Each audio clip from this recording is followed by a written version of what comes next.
Udah lah itu ya. Hai teman-teman semua, berjumpa kembali dengan saya Dr. Andri, spesialis kedokteran jiwa dari Omni Hospital Alam Sutera Tangerang. Dan saya bersama kembali istri saya. Halo, saya Dr. Feby. Oke, kali ini mungkin seperti janji-janji kami sebelumnya, kalau di setiap hari Minggu di jam 11, sekitar jam 11, kami akan live di YouTube channel saya Andri Psikosomatik, di Facebook Feby Runtulalo, di IG Andri Psikosomatik, dan acara ini juga direkam di Anchor, di podcast saya Psikosomatik Dr. Andri. Jadi nanti setelah acara ini, buat teman-teman yang mungkin nggak kebagian live-nya bisa nonton di YouTube, bisa nonton di Facebook-nya Feby, juga selama 24 jam mungkin di IG story-nya Andri Psikosomatik. Tapi obrolan kita ini nanti juga direkam di Anchor sebagai podcast. Nah, pada kesempatan kali ini ada beberapa hal yang mungkin kita ingin sampaikan, terutama berkaitan dengan keadaan belakangan ini ya. Tadi sih saya baru mendengar sih ada cerita dari Rosi ya di Kompas TV, berbicara tentang Juni katanya udah mau berakhir wabahnya.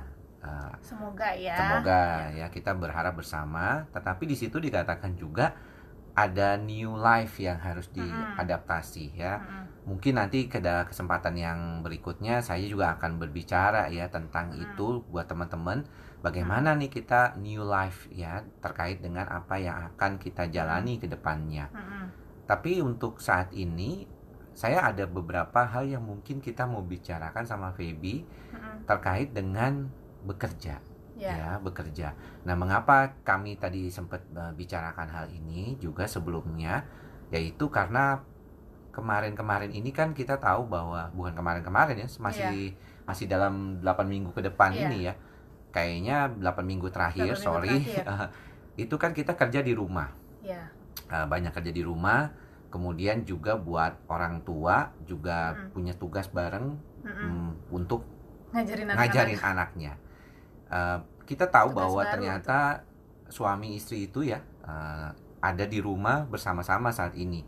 Dan kalau kita lihat mereka saling bekerja sama untuk mengurus anak juga, kemudian juga istrinya jadi tahu suaminya ngapain aja selama ini.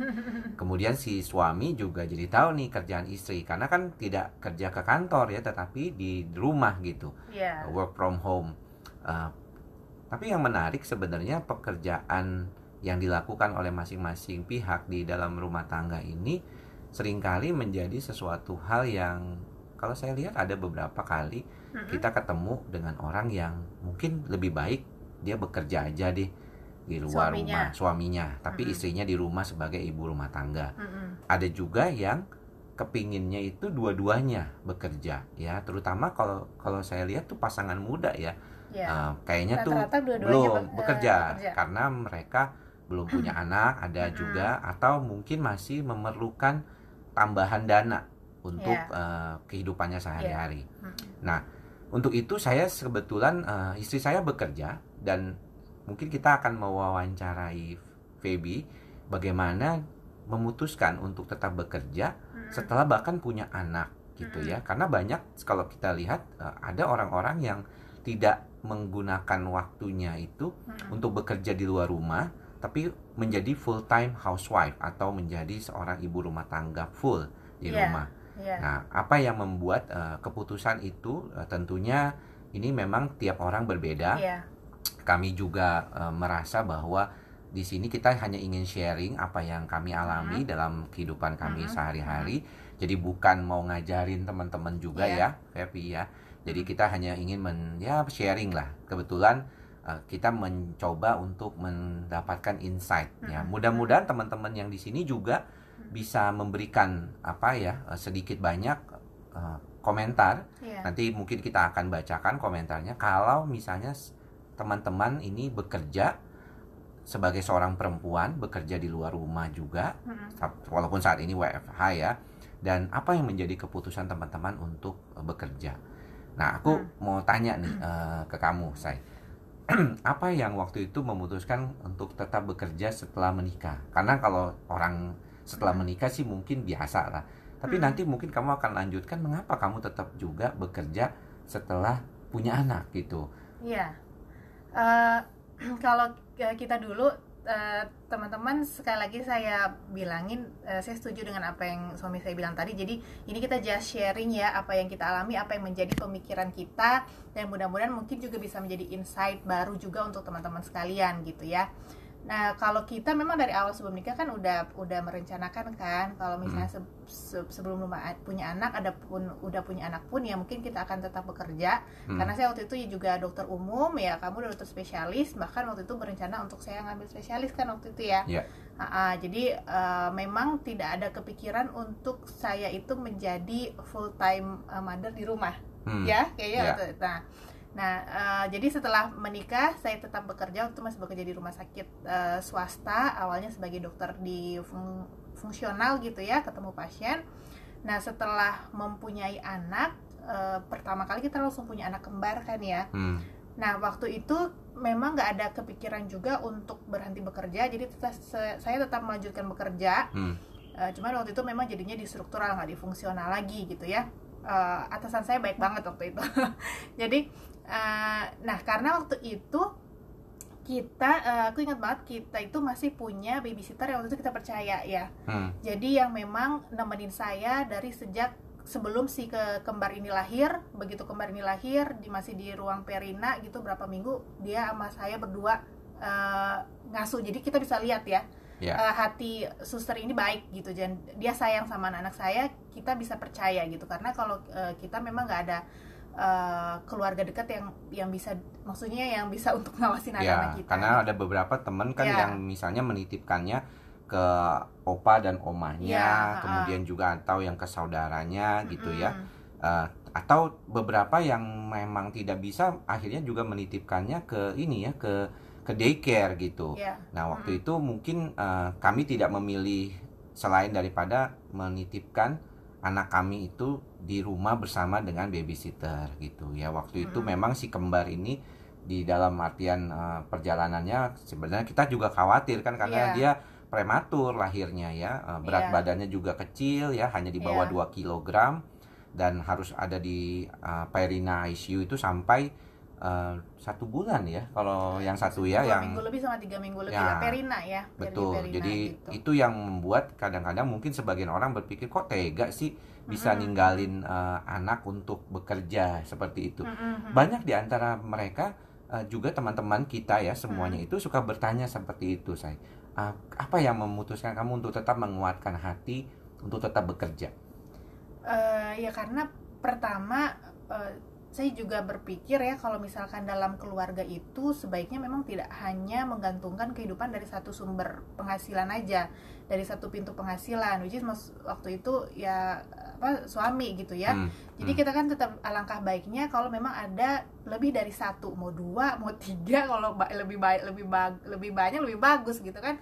Yang pasti jangan 1 gitu, karena kalau misalnya 1 itu udah bermasalah kan susah gitu ya. Apalagi sekarang ini dengan zaman yang nggak menentu ya, apalagi kalau misalnya memang statusnya hanya sebagai karyawan gitu misalkan. Kita tuh nggak bisa tahu tiba-tiba perusahaannya itu kolaps gitu ya, harus di PHK. Nah, contohnya kayak inilah ya gitu ya.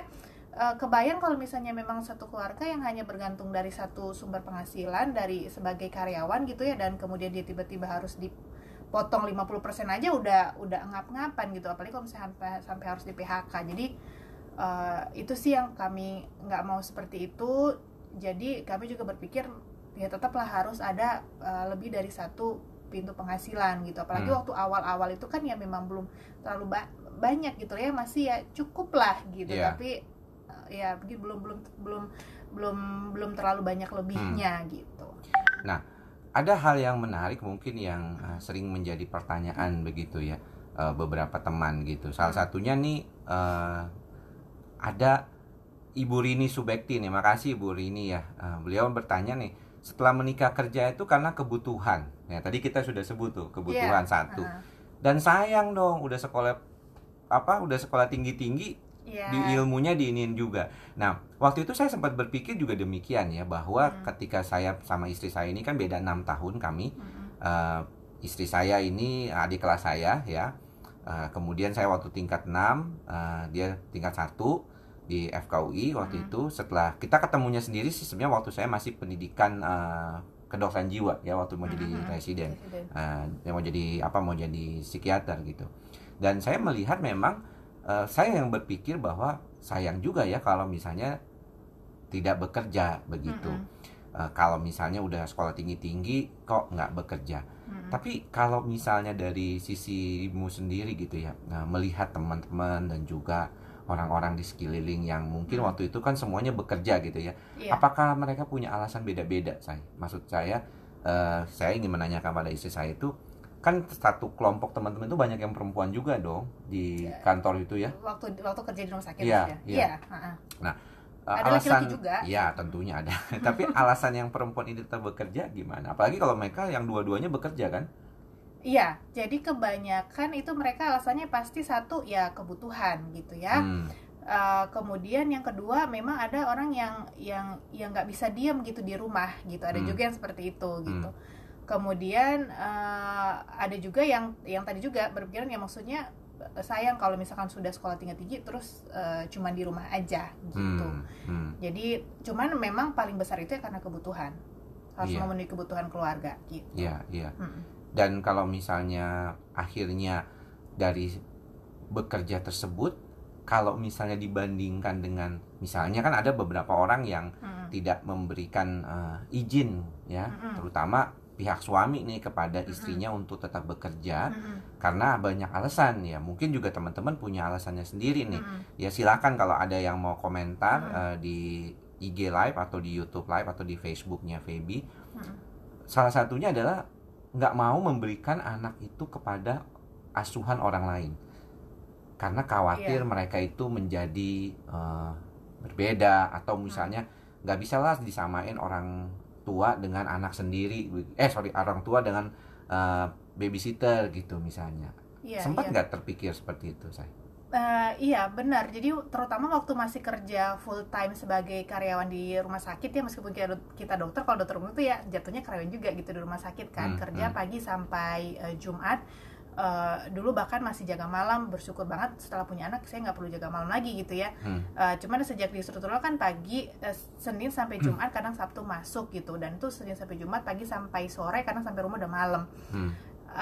Memang sempat kepikiran jangan-jangan nanti takutnya kalau anak ini sakit atau apa dia carinya bahkan susternya gitu, bukan mamanya. Itu kan sesuatu yang menyedihkan banget gitu buat orang tua gitu, apalagi mama gitu ya. Cuman bersyukur sih, karena kalau menurut saya tergantung bagaimana kita ke anaknya gitu ya. Maksudnya jangan sampai memang semuanya diserahkan ke ke suster gitu atau pengasuh. Jadi suster atau pengasuh itu kita jadikan sebagai tim player kita untuk membantu mengawasi anak-anak, menemani mereka ketika kita tidak ada. Tapi untuk unsur-unsur pendidikan ke anak-anak, maksudnya pendidikan untuk pribadi apa yang gitu, itu harus dari kita gitu. Jadi anak-anak tuh bisa membedakan ini mamanya, ini susternya gitu. Jadi bersyukur sih waktu itu nggak pernah sih anak-anak kita sampai segitu gitu kan ya. Nah cuman memang pada saat yang si kecil kita lahir gitu ya, anak yang ketiga, nah yang suster saya itu berhenti karena dia juga ada keperluan, nggak bisa ninggalin anaknya. Nah dari situlah baru kita saya memutuskan harus resign gitu kan ya. Nah waktu itu belum terpikir, hanya karena memang kami berkomitmen nomor satu itu keluarga, prioritas pertama kami adalah anak-anak gitu kan. Jadi saya memprioritaskan anak-anak di atas pekerjaan saya. Jadi ya udah, karena nggak bisa ada yang jaga gitu kan, kalau mengharapkan orang baru nggak bisa ninggalin ketiga anak yang di bawah 5 tahun semuanya ini ke orang baru, nggak bisa. Jadi begitu tahu saya hamil masih umur berapa bulan gitu ya, saya udah bilang ke atasan saya kalau saya pada saat lahiran saya akan resign gitu, karena alasan ini. Nah cuma ternyata memang setelah resign ya 5 bulan 6 bulan, nah itu mungkin juga karena saya terbiasa bekerja, jadi ada perasaan bahwa kalau saya itu hanya di rumah ada perasaan useless gitu. Jadi perasaan tidak membantu keuangan keluarga, meskipun saat itu thanks to God banget kita udah cukup ya gitu. Kita sih sudah lumayan waktu itu. jadi sudah bisa nabung setidaknya lah. kebutuhan dasar terpenuhi dan bisa menabung. Menurut Iya. saya itu udah cukup kalau buat Kebutuhan saya dasar ya, nggak perlu terpenuhi. mewah-mewah gitu Iya, kan. sekunder juga bisa terpenuhi gitu ya. Kita masih bisa jalan-jalan dan bisa menabung gitu. Jadi basically dia udah memenuhi semuanya gitu, dari penghasilan dia udah memenuhi semuanya gitu. Tapi tetap ada perasaan di saya seperti itu. Dan setelah saya pelajari, ini juga saya mau kasih insight buat teman-teman ya, kenapa kita tuh perempuan harus istilahnya itu sebenarnya harus mandiri secara finansial juga gitu. Jadi nomor satu kan ya memang kita maksudnya berpikiran harusnya tuh kita pengennya bersama selamanya gitu kan. Tapi kan nggak ada yang bisa tahu, misalkan yang satu mungkin sakit, yang satu nggak bisa mencari penghasilan, cari uang lagi, ya tetap harus si perempuan ini punya kemampuan untuk menghasilkan uang gitu. Jangan sampai tiba-tiba yang satu nggak bisa kerja, yang perempuan kelagapan, kagak pernah kerja ini, jadi mau nyari uang tuh bingung gitu. Dan yang mungkin perlu diingat sama teman-teman bahwa jadi dokter itu sebenarnya professional job ya. Jadi kebanyakan kita tuh rata-rata bekerja sama dengan rumah sakit, atau kita punya klinik sendiri, atau kita praktek pribadi. Artinya kalau ada pasien, kita baru mendapatkan imbalan jasa dari jasa medis namanya. Tapi kalau kita nggak bekerja, misalnya ada beberapa teman dokter yang mungkin sakit, atau misalnya ada sesuatu hal yang membuat dia tidak bisa praktek, seperti contohnya sekarang nih, di masa wabah COVID-19 ini, kita lihat banyak teman-teman dokter yang memutuskan, apalagi yang usianya di atas 60 tahun tuh tidak berpraktek tidak berpraktek seperti dulu lagi ya. Dan tentunya ini akan mengurangi pendapatannya jauh seperti itu. Nah, artinya jangan sampai orang berpikir kalau mungkin udah banyak duitnya atau apa gitu ya. Tetap aja namanya uang kalau dipakai terus ya habis juga ya, tabungan juga begitu gitu. Nah, tadi kamu sempat bilang bahwa ini sebagai kalau misalnya ada apa-apa dengan suami gitu ya. Kalau misalnya saat kemudian sudah selesai dari jadi karyawan gitu, nah apa yang terlintas waktu itu? Aduh, udah nggak kerja lagi nih. Kemudian tadi juga dirimu bilang kan, kemungkinan saya harusnya sih sayang sekali ya, kok useless, berasa seperti itu di rumah. Nah, waktu itu apa yang terpikirkan untuk kemudian mencoba sesuatu hal yang baru kah, bekerja dari rumah, atau apa yang mungkin bisa dibagi buat teman-teman kita nih? Iya, teman-teman, kalau misalnya ibu rumah tangga di rumah itu sebenarnya pekerjaannya banyak ya. Jadi apalagi kalau cuma sendiri, nggak ada asisten, itu seharian ngerjain kerjaan rumah tangga. Jadi, dan saya nggak mau bilang pekerjaan ibu rumah tangga itu gampang, jadi kita harus nyari yang lain. Ya memang itu luar biasa pekerjaan ibu rumah tangga itu. Tapi yang saya berpikir waktu itu adalah saya ingin punya andil dalam ekonomi keluarga gitu. Dan kebetulan dia juga setuju gitu kan. Jadi setuju lah dengan apa yang saya pikirkan. Nah, tadi kamu nanya apa? Kenapa begitu ya? Iya, maksudnya akhirnya apa yang terpikirkan, seperti apa yang mau dilakukan seperti itu? Oh iya, jadi saya jadinya mikir saya harus menghasilkan uang dari rumah gitu. Karena kalau misalkan mau jadi dokter lagi, ya kalau misalnya saya selama ini kan sebelumnya tuh 2 tahun di struktural, lah kalau mau ke struktural ya berarti jadi karyawan gitu kan, full time kerjanya nggak bisa saya kayak gitu. Jadi nggak mungkin gitu, jadi harus cari alternatif lain apa yang bisa saya lakukan. Dan saya sih waktu itu memang nggak berpaku saya dokter harus jadi kerjaannya yang kayak dokter gitu, karena apa yang bisa saya lakukan dari rumah ya harusnya bisa, karena kalau menurut saya ya sekarang saya nggak bisa tapi saya bisa belajar gitu maksudnya gitu. Jadi apa yang bisa saya lakukan dari rumah. Jadi waktu itu kita memutusin untuk saya berpikir dulu, berarti harus jualan dong gitu. Yang kepikiran nih jualan online gitu kan, yang bisa dilakuin dari rumah, dan juga modalnya kecil gitu. Jadi kepikirannya waktu itu saat itu, dan mulai mencari apa yang bisa saya jual lewat online gitu. Oke. Nah, Pak Dharma Setiawan di YouTube channel saya, Andri Psikosomatik, mengatakan, hebat Dokter Andri dan istri, satu visi, semoga langgeng selamanya. Thank you Pak. Nah, ini juga yang tadi saya ingin jelaskan juga gitu. Saya sebagai suami memberikan izin untuk istri bekerja. Salah satunya pemikirannya tadi, betul apa yang dikatakan oleh Feby, bahwa saya berharap bahwa istri itu juga punya sesuatu kemampuan menjadi backup gitu ya. Jadi istilahnya kalau saya pernah baca buku dari Stephen Covey yang Seven Habits of Highly Effective Family ya. Jadi kan Stephen Covey ini terkenal sekali dengan bukunya Seven Habits of Highly Effective People gitu ya. Nah, di dalam buku yang membahas tentang keluarga itu, suami dan istri itu diumpamakan seperti pilot dan co-pilot.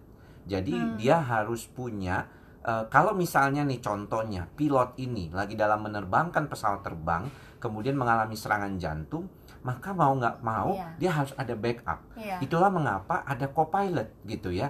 Nggak ada tuh misalnya, kecuali misalnya dia pesawat latih ya untuk mesin tunggal. Tapi kalau misalnya jet yang seperti kita suka naik gitu, Boeing ataupun Airbus, selalu ada pilot dan co-pilot. Dan co-pilot ini punya kemampuan yang sama, bahkan biasanya betul untuk menerbangkan pesawat. Dan kalau misalnya ada sesuatu hal, dia juga tahu, dia ada manual yang dia bisa baca gitu ya. Jadi booknya itu ada sesuatu yang berkaitan dengan bagaimana dia menghandle problem kalau si pilotnya ini mengalami masalah.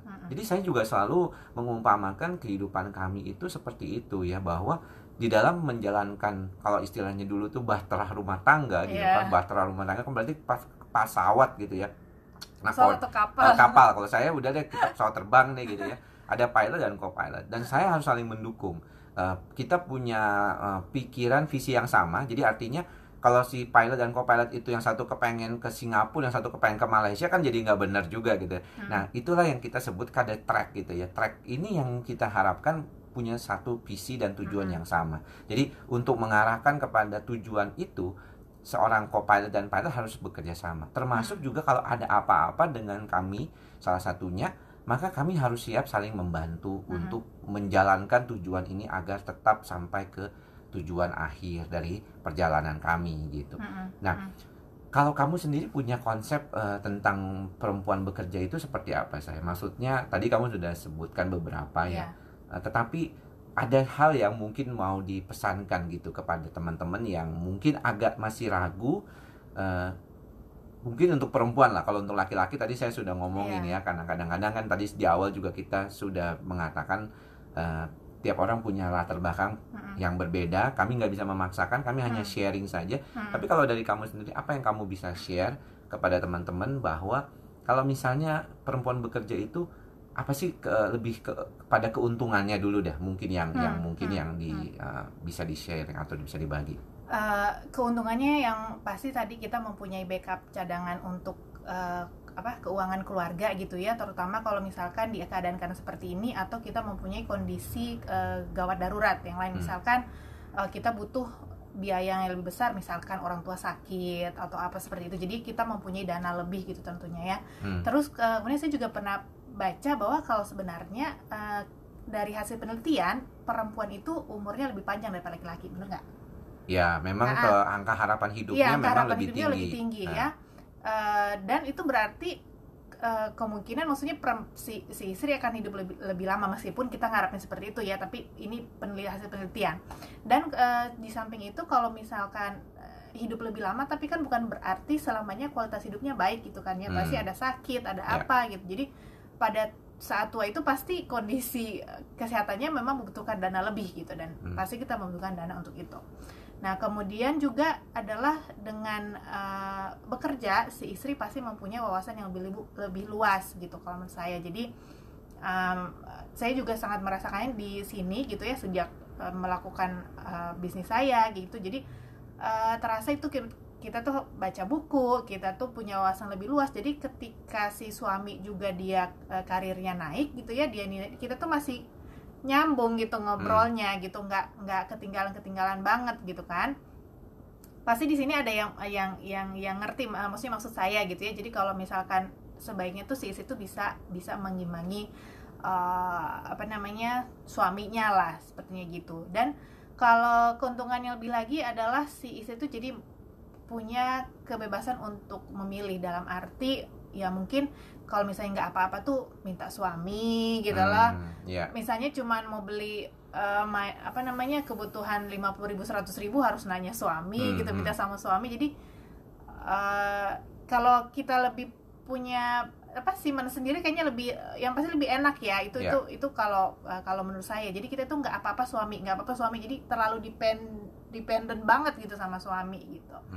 Nah, kalau kamu gimana rasanya kalau misalnya punya istri bekerja tuh, karena kamu mengizinkan, selain alasan tadi ada alasan lain nggak? Sebenarnya salah satunya adalah, kalau saya sih mikirnya tadi ya, selain apa yang dikatakan oleh Stephen Covey tentang pilot dan co-pilot itu, bahwa kita tuh tetap harus bekerja sama gitu ya. Yang kedua adalah, kalau misalnya saya melihat bahwa setiap orang itu punya kemampuan untuk berkembang gitu ya. Jadi kalau misalnya kita menghambat perkembangannya dengan hanya memberikan tugas-tugas yang biasanya dia lakukan, misalnya tugas rumah tangga gitu ya, bukan berarti tugas rumah tangga itu tidak baik, bukan berarti tugas rumah tangga itu gampang gitu ya, seolah-olah diberikan gitu. Saya tahu banget karena ibu saya sendiri adalah seorang full time housewife gitu ya. Jadi ibu saya itu adalah seorang ibu rumah tangga tulen ya, yang hanya kerjanya di rumah gitu ya. Dan kalau saya melihat memang ada beberapa hal yang mungkin hilang ya ketika udah mulai tua, anak-anak keluar rumah agak sulit mungkin beliau, karena pergaulannya agak kurang gitu. Itu yang membuat ada beberapa kerugian kalau misalnya dia tidak pernah bekerja atau dia tidak pernah punya pergaulan di luar gitu ya.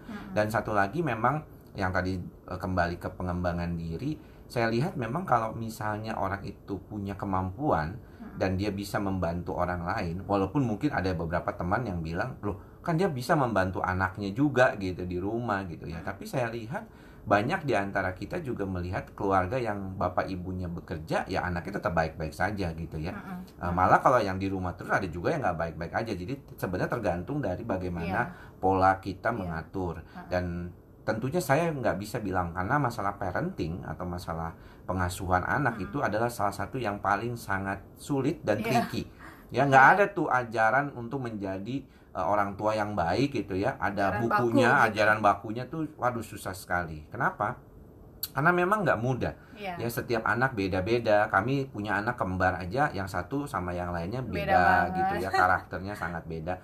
Dan ini yang membuat kita merasakan bahwa kita perlu bekerja sama. Dan salah satunya memang mendukung. Mungkin saya kadang-kadang juga merasakan kok, istri bekerja, kalau misalnya dia waktu dia masih bolak-balik ke rumah sakit gitu ya. Waduh, kok pulang masih harus mengerjakan pekerjaan di rumah gitu ya. Makanya saya cukup seneng ketika akhirnya berhenti bekerja dan memilih bekerja di rumah gitu. Jadi bekerja di rumah buat saya itu lebih membuat saya merasa, oh ya anak selalu ada gitu. Apalagi sekarang dengan kemajuan teknologi, kalau bisnis meeting bisa pakai online gitu ya.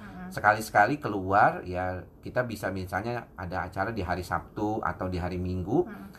Tapi kan saya juga kadang-kadang memberikan seminar di Sabtu Minggu. Jadi sebenarnya yang tadi kompromi lah, bahwa kalau misalnya istri pergi untuk mendapatkan sesuatu, akan saya dukung ya. Karena apa? Saya juga merasakan sih kalau saya di rumah aja juga bosen. Bosen saya di rumah aja gitu ya. Jadi istri bekerja, saya kira dengan era saat ini saya nggak bisa samain misalnya dengan mama saya aja dulu full time housewife, nggak apa-apa kok gitu, anaknya baik-baik aja semuanya jadi tapi kita nggak bisa bilang begitu ya. Menurut saya kita perlu melihat apakah itu anak ataupun si istri ini, sehingga kami seringkali berdiskusi gitu ya, seringkali bertanya, gimana menurut kamu, apakah ini cocok apa enggak gitu. Aku kan suka nanya kayak gitu kan, kamu kayak pengennya apa gitu. Jadi kita juga, mungkin saya bilang kebiasaan saya memang sehari-hari mendengarkan pasien. Disitulah makanya kenapa kami saat ada ketemu ngobrol begini di IG Live atau di YouTube Live, saya yang ngomong sama pasien, ngomong sama teman-teman lah, bukan pasien gitu ya. Tapi kalau misalnya berkaitan dengan ketika saya bertemu dengan pasien, pastinya saya mendengarkan dan mencoba mencari cara jalan yang mana lebih baik. Itu juga yang kita harapkan terjadi di rumah tangga kita gitu. Jadi kita berupaya untuk kompromi, terus memberikan masukan-masukan, dan kita tidak selalu berada pada posisi yang selalu bisa pas ya. Ada saatnya di mana anak misalnya sakit, kemudian juga dulu waktu anak sakit juga kan bingung sekali ya kalau misalnya kita kerja sebagai karyawan, di satu pihak saya nggak bisa nunggalin, kalau dua-duanya karyawan gitu ya. Kalau yang satu gimana nih, sampai ada beberapa minta surat izin sakit. Ingat banget saya jadi dokter dulu tuh, anak yang sakit, ibunya yang minta izin sakit ya. Walaupun itu nggak boleh kan di dalam kita nggak bisa memberikan izin karena anaknya sakit gitu. Kalau saya sih butuh jadi dokter umum ya, nggak bisa begitu. Ya, benar banget. Kalau yang pasti kita tuh mau menyampaikan kalau istri bekerja itu memang mempunyai banyak kelebihan. Yang pasti si istri juga dalam artian ya dia bekerja tapi tetap harus tahu diri, tahu perannya gitu ya sebagai istri, sebagai ibu rumah tangga. Ya memang ya itulah, buat perempuan-perempuan itu nggak gampang karena memang harus ngatur rumah tangga, ngurus anak, ngurus suami, bekerja gitu. Nah, tapi ketika kita bisa menjalankan itu semua, saya yakin kita akan menjadi perempuan yang lebih tangguh gitu. Jadi nah itu dia, satu lagi adalah meskipun kita juga bekerja, dengan suami juga bekerja, tetap harus menghargai suami gitu ya. Apalagi kalau misalkan kalau saat ini sih ya, kalau kita sih masih suami yang pegang peranan gitu untuk ekonomi. Tapi kalau misalkan ada kasus mungkin istrinya lebih banyak nih penghasilannya gitu daripada suami gitu kan. Nah, itu tetap agak susah tuh. Ya, tetap buat laki-laki istri, yang kita kan tetap aja ada ego kan misalnya. Iya, tetap sebagai istri itu harus menganggap memang ya kepala rumah tangga adalah suami gitu. Nggak ya mungkin ini topiknya agak inilah ya, tapi itu yang saya mau sampaikan, kalau istri bekerja pun dia punya penghasilan lebih banyak dari suaminya pun gitu ya, tetap harus menghormati suami, dan intinya adalah komunikasi berdua gitu ya. Karena kadang-kadang saya juga suka bilang ke dia sih, ingetin aku ya kalau misalkan udah kebanyakan pegang handphone gitu. Jadi ingatin, jadi bilang kamu udah ini nih, anak-anak ini dulu. Nah, oke gitu. Jadi komunikasi lah gitu, saling mengingatkan juga gitu. Gitu sih. Saya kira kita sudah berbicara cukup banyak. Saya kira 30 menit supaya teman-teman juga bisa mendapatkan manfaat tanpa merasa bosan ya dengan apa yang kami bicarakan. Mudah-mudahan nanti di lain kesempatan kita berdua bisa berbicara banyak hal lagi terkait dengan kondisi kehidupan saat ini, dan mudah-mudahan selalu dalam keadaan sehat-sehat semuanya. Teman-teman semua, saya dan saya Dr. Feby mengucapkan terima kasih ya buat teman-teman. Selamat menjalankan ibadah puasa buat teman-teman yang saat ini sedang menjalankan ibadah puasa. Mudah-mudahan ibadah puasanya diterima dan kita tetap sehat, karena daya tahan tubuhnya kita perlu ya, karena masih dalam kondisi yang sulit seperti sekarang ini. Mudah-mudahan apa yang kami sampaikan berdua bisa bermanfaat ya. Thank you ya semuanya ya yang sudah hadir di YouTube channel saya Andri Psikosomatik, di IG Andri Psikosomatik, dan teman-teman di Facebook Andri Facebook Feby, kebanyakan ininya ya. Facebook Feby tentu lalu ya. Dan kita ini kebetulan juga direkam di Anchor, di podcast saya nantinya akan ditayangkan juga. Thank you semuanya. Sampai bertemu lagi di lain kesempatan. Bye bye. Salam sehat jiwa. Dah.